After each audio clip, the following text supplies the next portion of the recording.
tonight on First at 9 this Thursday, the 6th of November 2025. Budget speech.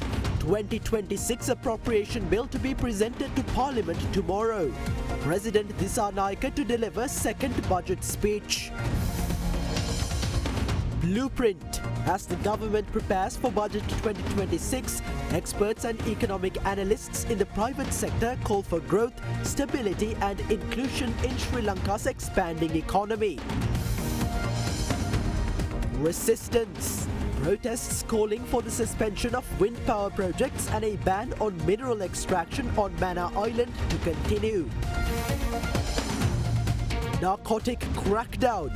Anuradhapura school principal arrested after a stash of heroin is discovered hidden in his garden. The principal's wife and NPP urban councillor reportedly related to notorious drug trafficker Koskoda Suji resigns council seat.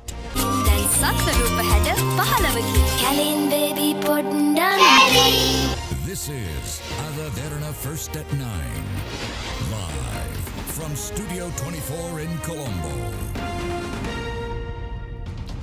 Good evening and welcome to First at 9, brought to you by Sri Lanka's premium news provider, the Derana News Channel. I'm Tharindu Mahendra, joining you live with the latest in Sri Lanka and around the world. We begin with your top story this evening. President Anura Dissanayake is scheduled to present the government's 2026 budget proposal to Parliament tomorrow. This will be the second budget presented by the incumbent government since taking office. Government expenditure for 2026 is estimated at 4.43 trillion rupees, a slight increase from 4.2 trillion in 2025.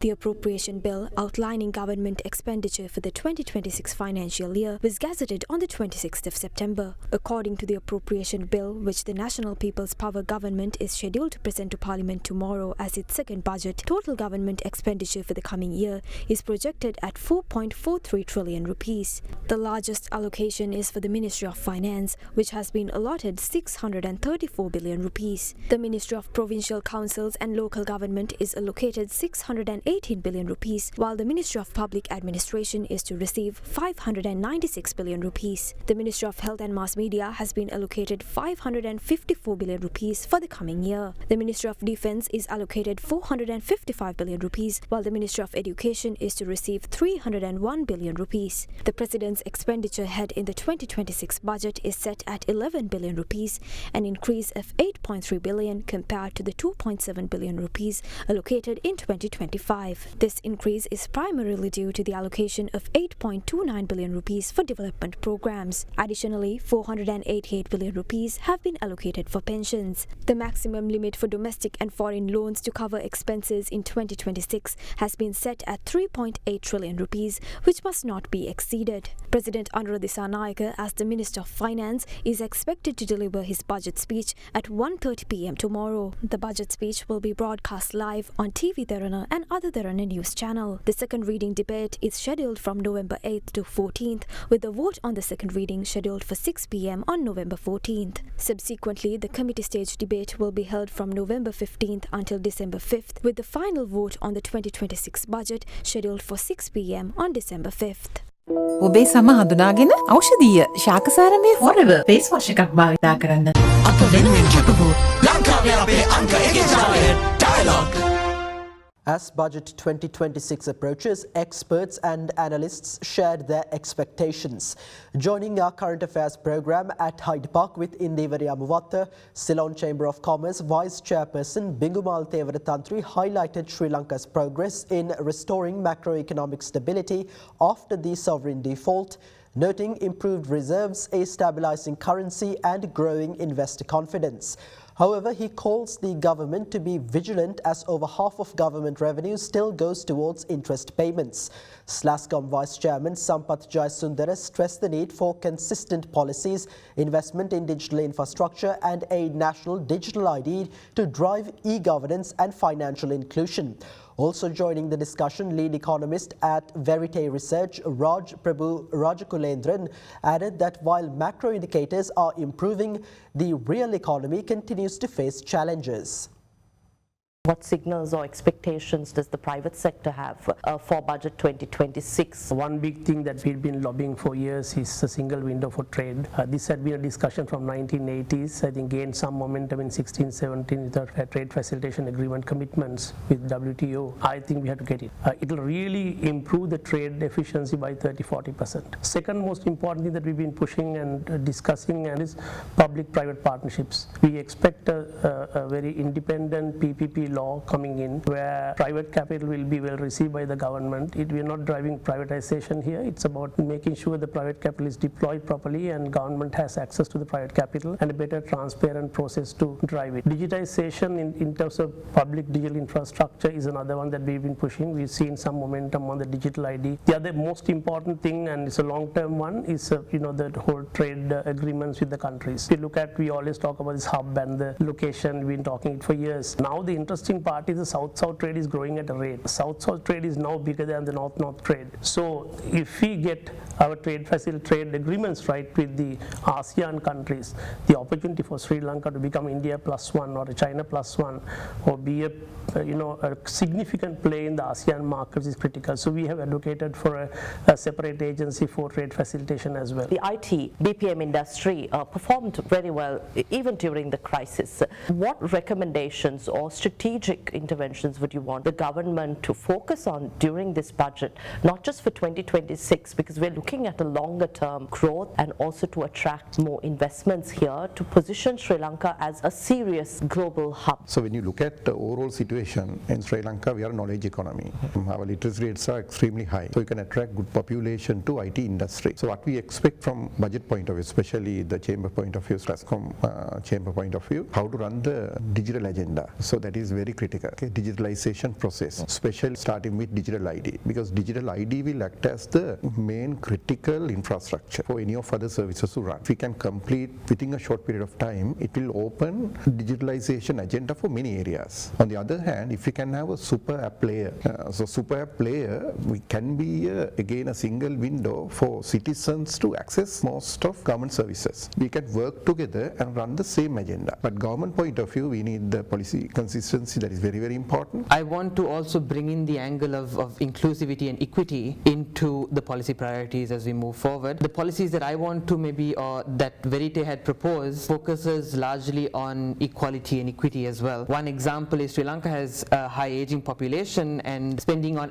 elder care facilities. This was part of the manifestos also, but investing in elder care facilities is a huge benefit for the country because it's not about how much you spend, it's how well you spend as well, and the quality of spending is quite important. And also female labor force participation in Sri Lanka is quite low. It's also because the women in the household care for either the kid or the adults in the family. On that vein, another proposal that we had was for state to fund maternity leave benefit. These are easy fixes, is not going to cost you a lot, but is going to move the needle for the common man massively and also have inclusive growth for the country. So now that we see stability, we see revenue coming in, we see fiscally we are doing strong, it is high time we focus on ensuring that it is not just collecting revenue and growing, it's also how we collect the revenue. Bring in the equity aspect as we grow, because we don't want to have growth fueled by debt like we had from 2010 onwards. We also don't want to have growth where there is just a small group of people that are benefiting and there's high levels of inequality. The National Leprosy Conference aimed at eradicating the threat of leprosy from Sri Lanka was inaugurated today by President Anura Dissanayake. Speaking at the event, Minister of Health Dr. Nalinda Jayatissa revealed that around 1,500 to 2,000 new leprosy cases are detected annually in Sri Lanka, with around 10% of them being children, and affirmed that the government intends to completely eliminate the disease from Sri Lanka in 10 years.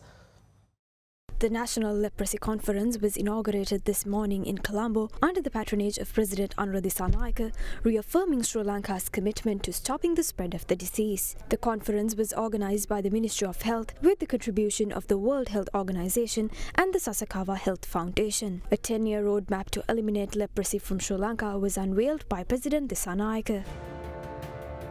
1996 ලංකාවේ මහජන සෞඛ්‍යයට In 1996, leprosy was reduced to a level which no longer posed a threat to Sri Lanka's public health. The world only achieved that target 5 years after us. This achievement demonstrates the high standard of our healthcare services and the dedication of our health professionals. However, our journey is yet incomplete. The next target of the Minister of Health is to stop the spread of the disease. Around 1,500 to 2,000 new patients are detected every year. 10 to 12% of them are children. Our goal is to reduce that number to zero by 2035. අපේ ඉලක්කය වෙන්නේ 2035 වන විට මේ අගය බිඳුව දක්වා අරගෙන එන එක. Opposition leader Sajith Premadasa says the Sri Lanka-India relationship should be viewed as an opportunity and not a threat. The opposition leader, who is currently on a 3-day official visit to India, made these remarks while addressing the Indian Council of World Affairs in New Delhi. Speaking at the same event, Premadasa also emphasized the importance of fully implementing the 13th Amendment. Leader of Opposition Sajith Premadasa recently participated in a session at the Indian Council of World Affairs in New Delhi. It is our sincere belief that Sri Lanka-Indian relationship should be seen as an opportunity and not as a threat.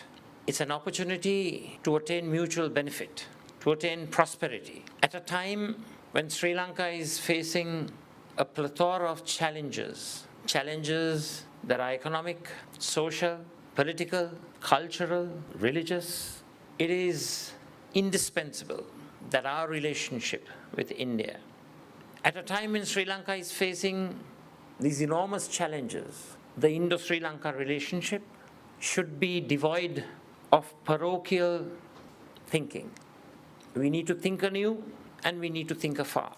Our relationship should be results-based. I would like to assert that Sri Lanka at all times will work towards ensuring the national security interests of India, a global power, a superpower that should have its rightful place in the United Nations Security Council as a permanent member, because we believe that working together will result in prosperity for both our nation states. During the session, opposition leader also commented on the implementation of the 13th Amendment in Sri Lanka. I wanted to ask you about the 13th Amendment. Has it just fallen by the wayside? And what is happening in these areas of the provincial council elections and all that? I will strive to be precise and succinct in my answers. We fervently believe in the full implementation of the 13th Amendment. That's our policy stance, and we will work towards that. Provincial council elections need to be held, and it is incumbent upon the present administration to do so. In the meantime, opposition leader Sajith Premadasa also met with India's Minister of Health and Family Welfare, Jagat Prakash Nada, to discuss the current situation in Sri Lanka's health sector. By and large, those who need treatment and medicines, according to the free health system, should be free. But it's no more free. The worst aspect is some important quality medicines, life-saving medicines, are not available in the private sector. So if your government can intervene and will support to sort out the medicines shortage that exists in our country, it would be most welcome and most grateful and thankful. Do what you do, let the world look up to you. Shoot what you see, be who you wanna be. Search with a smile, create your own style. Gemini live, make moments come alive. Be anywhere, rock anytime. With awesome AI by your side. Be anywhere, rock anytime. Be brilliant, be always intelligent. Download fast, stream it all night. One tap, move, everything feel right. Snap it clean, edit like a pro. Smarter with Gemini, let the magic flow. Introducing Samsung Galaxy A17 5G. The power to be always intelligent. The Mannar Citizens Committee says demonstrations urging the suspension of wind power plant projects on the island of Mannar and the prohibition of mineral extraction in the vicinity of the island will continue. The protests come against a backdrop where the Cabinet has already decided not to implement any new wind power projects on the island except the 3 ongoing projects. The residents of Mannar have been protesting the proposed wind power plants, citing environmental and social concerns. Against this backdrop, President Anura Dissanayake advised authorities not to implement new wind power projects in Mannar without the consent of residents. The Cabinet of Ministers also decided to suspend the implementation of new projects besides the 3 already in progress. However, the Mannar Citizens Committee, convening a press conference yesterday, asserted that the protest against the projects will continue until permanent solutions are received for their concerns. We have presented 3 key demands to the President. Construction of the 14 wind power plants proposed to be built on the island of Mannar must be suspended. Secondly, we urge permanent solutions to the issues faced by the people due to the 36 existing wind power plants. We must be informed of the solutions in writing. Our third request is that no manner of mineral extraction should be permitted in the vicinity of the island of the Mannar. We will continue our protest until these demands are met. From the 100th day of the protest, we will launch demonstrations with public participation. 2 individuals, including a school principal, were arrested in connection with the discovery of a parcel containing over 100 kilograms of heroin hidden in Eppavela, Anuradhapura. After being produced in court, the duo were ordered to be detained and interrogated until November 12th. Following this development, the suspected principal's wife, a National People's Power councillor of the Paligoda Urban Council, who is reportedly related to notorious drug trafficker Koskoda Suji, has resigned her council seat. A 27-year-old individual was arrested by Eppavela police in Ipalogama on October 29th while in possession of 20 grams of heroin. During his detention at Galnava police, the suspect had revealed information regarding another stash of drugs to an associate and his father, a principal of a state primary school. Accordingly, police discovered 185 kilograms and 400 milligrams of heroin hidden in the back garden of the principal's residence, reportedly buried there by him upon his son's request. The principal's wife, a Paligoda urban councillor representing the National People's Power, was also questioned and was found to be related to notorious drug trafficker Koskoda Suji. Against this backdrop, it was reported that the councillor has resigned her council seat. After the suspected school principal and the other suspect, the associate of the principal's son, were produced before the Tambuttegama Magistrates Court, police were authorized to detain and interrogate the suspects until November 12th. Investigations continue, led by Chief Inspector Nuwan Wickramasinghe of the Anuradhapura Crime Division under the direction of Senior DIG Buddhika Siriwardana and SSP Thilina Hewa Patirana. Meanwhile, 4 individuals were arrested in Maharagama and Enderamulla by the Kalaniya Crime Division while in possession of over 2 kilograms of heroin and crystal methamphetamine. 2 motorcycles suspected of being used in the trafficking of narcotics were also taken into police custody. It was revealed that the suspects have been engaged in trafficking for a considerable time. In the meantime, police anti-narcotic operations conducted under the A Nation United National Mission continued across the island yesterday. During yesterday's operation, police seized 54 kilograms of cannabis, 1 kilogram and 107 grams of crystal methamphetamine, 3 kilograms and 321 grams of heroin, and several other illicit substances. Alongside the narcotics, 980 suspects were arrested, of which 19 were referred to rehabilitation facilities. With that, here's a look at reactions from the political arena following the arrest of the husband of an urban council member of the National People's Power over concealed narcotics. The arrest of the husband of an NPP urban councillor raises questions on whether they had sold drugs to school children. That was the very same assumption made in the past. Earlier, they spoke about Tangol, Unakurua and Middeniya. At all those times, fingers were pointed at us. But now, when the husband of an NPP councillor, who is also a principal, has been apprehended, I wonder if they will still point fingers at me. The law should be enforced on them just as it was on the Middeniya suspect. When people linked to the NPP are being arrested, they are remanded the same day and later the proceedings are hidden.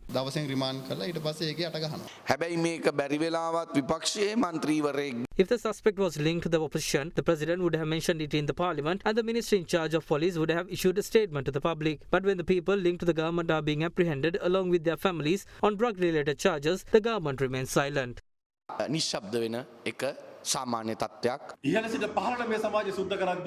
When we were cleansing the society from the top level down to the grassroots, details about many, both within and outside the government, will be exposed. We must take that decisions fearlessly. The President has decided to start this process from wherever necessary to eradicate the drug menace. The court relies on what the investigators reveal. The court itself is not capable of investigating. Investigators should conduct impartial investigations without treating people linked to the government and those in the opposition differently.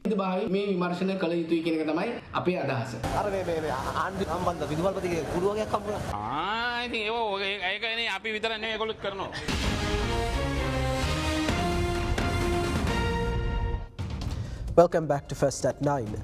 5 young pilgrims drowned yesterday at the Daduroya Bridge area after venturing into deep waters despite safety warnings. 4 others were rescued by nearby villagers. A total of 41 pilgrims had gone for a dip when the tragedy happened. The victims, aged between 14 and 27, included 2 pairs of brothers, 14-year-old Virun Gimhan and 19-year-old Tarindu Lakmal, and 16-year-old Pansilu Malshan and 27-year-old Lanka Dilshan. The 5th victim, 16-year-old Udara Indrajit, was a resident of Makola Kirivatgoda. The bodies were recovered and taken to the Chilo General Hospital for post-mortem examinations before being released to their families. Authorities reiterated warnings against bathing in deep sections of the river and urged the public to heed safety advisories. The tragedy underscores ongoing concerns over river safety in the area.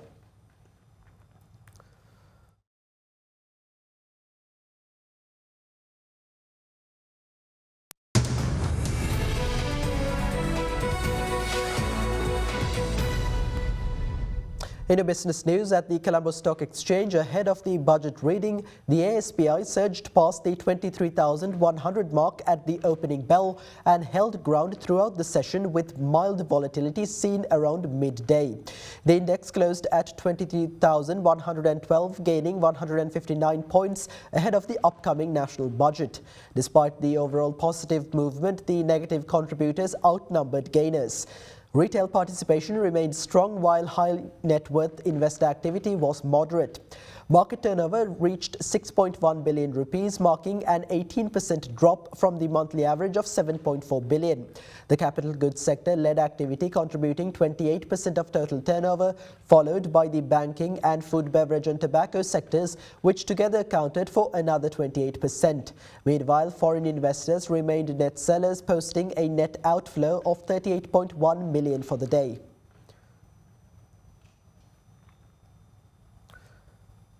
With that, here's a look at today's foreign exchange rates.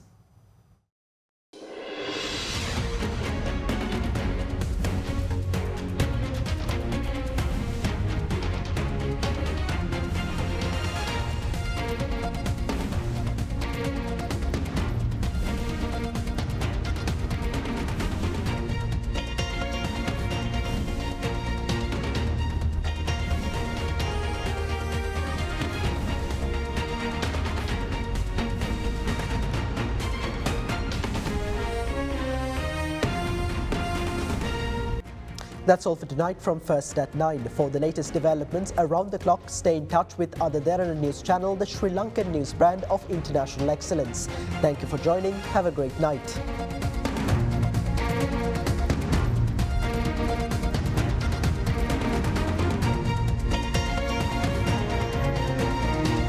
From across the nation and around the world, this is Sri Lanka's #1 news source, Ada Derana.